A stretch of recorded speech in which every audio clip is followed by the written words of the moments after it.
All right, so this class we are looking at attributes of functions. Last class we looked at the parent functions, now we're looking at functions in general, okay? So what we're looking at is I'm giving you an equation. We are gonna look at it on the graph, talk about their different attributes. We also wanna figure out what its parent function is, okay? So since we have y equals, you see in parentheses how it's squared. So when you have like an x squared, if you multiplied this out, it would give us our x squared. So when you have that squared power in there, your parent function is the quadratic, right? The parent function is the quadratic parent function, or y equals x squared, okay? So what they've done is they've transformed it. Okay, so if I turn on our graph, let's see.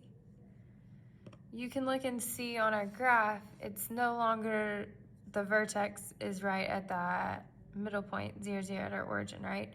Because it's been transformed, okay? So any changes to x squared is gonna change where our graph is located, or our parabola is located on our graph. So let's look at it. If you click away from here, then it's gonna be, ignore this point, okay? Then it's gonna be harder to figure out exactly what your vertex is or things like that. But if you click back on it, whether it's your phone or computer, it puts a dot, a gray dot right there where your vertex is, okay? So you can click that and then it tells us our vertex. So our vertex is at 4, -9. If you look at our equation up here, it's in vertex form. So this number is your h, and then this one's your k, right? So this is minus h, so it's the opposite of your h value up here, and then that's your k. So that gives you your vertex, right? So x-intercepts, meaning where it crosses my x-axis. So we have two. We have one at 0, 7, and then we have another one at 1, 0. Okay, these points were already grayed for me when I clicked right here, right? See the 2 points that are gray, so we just click those. 1, 0, and 7, 0 are my x-intercepts. My y-intercept is up here at 0, 7.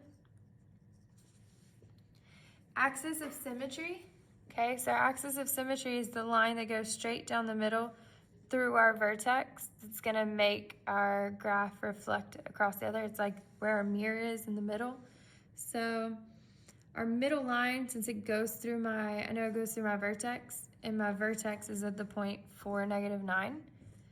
Our axis of symmetry is just that x value. So x equals 4, okay? Because 4 is that middle line.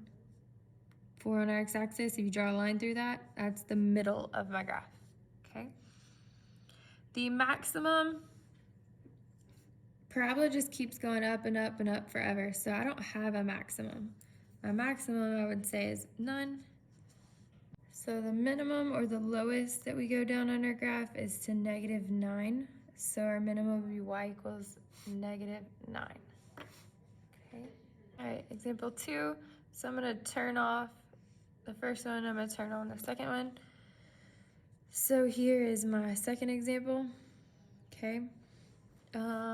So we're just filling in the same things. What parent function is this? Well, based on the shape, it's not a straight line, you have a swiggle there, right? So you can tell this is a cubic. Okay, it comes from the equation y equals x cubed. So you could determine from based on what the graph looks like, or you could determine from your actual equation where you see the cubed. So it's our cubic, okay? Our vertex, so I'm gonna click here.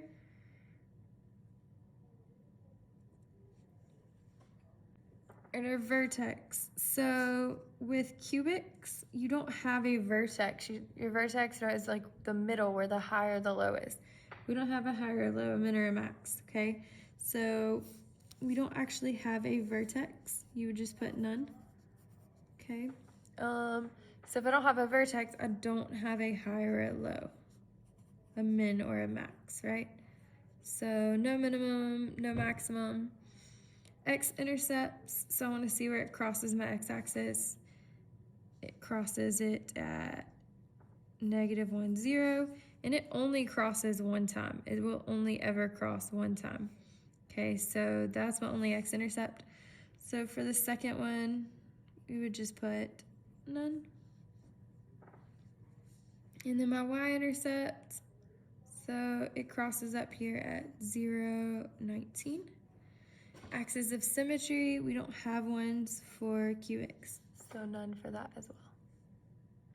All right, so our next one we've graphed. You can see it's a straight line, so we know, and then our x's, we don't have any squared or any square roots or anything like this.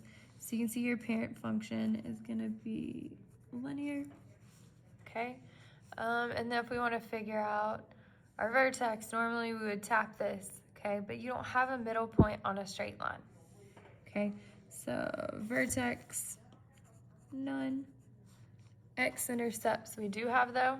So here's where it crosses my x-axis at -3, 0. Oops, here we are. -3, 0, and then it doesn't cross it a second time, so none here. Y-intercept, it crosses at 0, 6. Axis of symmetry, it doesn't have one, or not one that we're gonna talk about or make you find.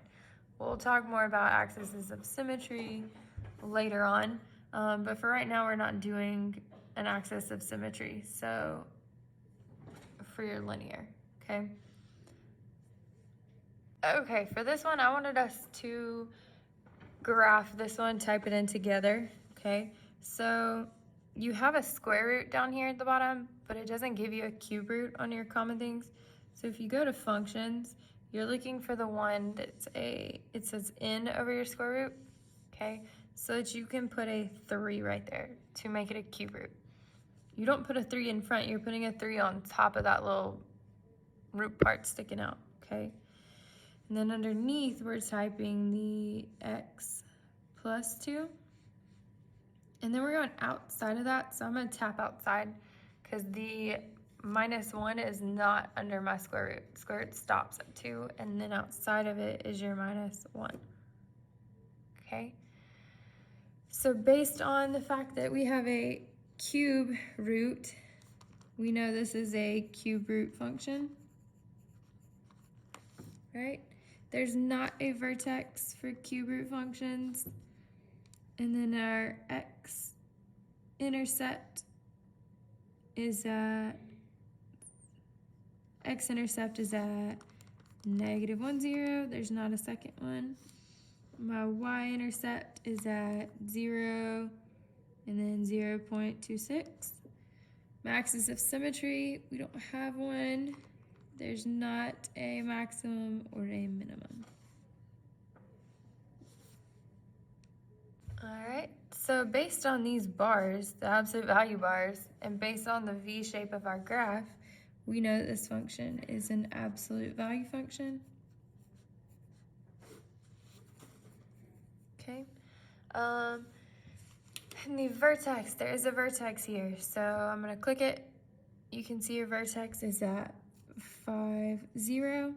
This is a minimum because it's the lowest my graph goes. If the graph was flipped upside down and going downwards, then I would have a maximum, but I have a minimum.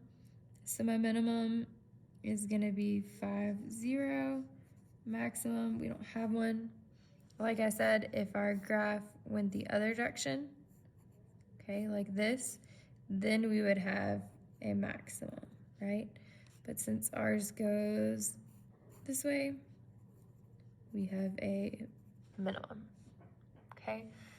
And then my x-intercept in this case is my vertex, okay? Because my vertex lies on my x-axis. I only have one. And then my y-intercept is at 0, 5. Axis of symmetry, so it's the equation, it's that line, y equals to go straight through the middle, so the x value of your vertex, so x equals 5 is my axis of symmetry. So the lowest that our graph goes is down here at 0 on our y-axis. So our minimum is y equals 0. Last but certainly not least, So we're typing 2, and then this button for our square root of x plus 4. Tapping outside of it again, and then plus 3. Okay. So we know this is our square root because you have a square root in your function, and you can see based on what the graph looks like. Okay, we don't have a vertex. It never touches my x-axis, so we don't have an x-intercept at all. Okay, and then my y-intercept is up here at 0, 7. Axis of symmetry, we don't have one. We definitely don't have a maximum. It's supposed to say none. And then a minimum we do have. The lowest that this point goes is right here, okay? This is the lowest, which is at 3 on my y-axis. So our minimum is 3. Y equals 3 is our minimum.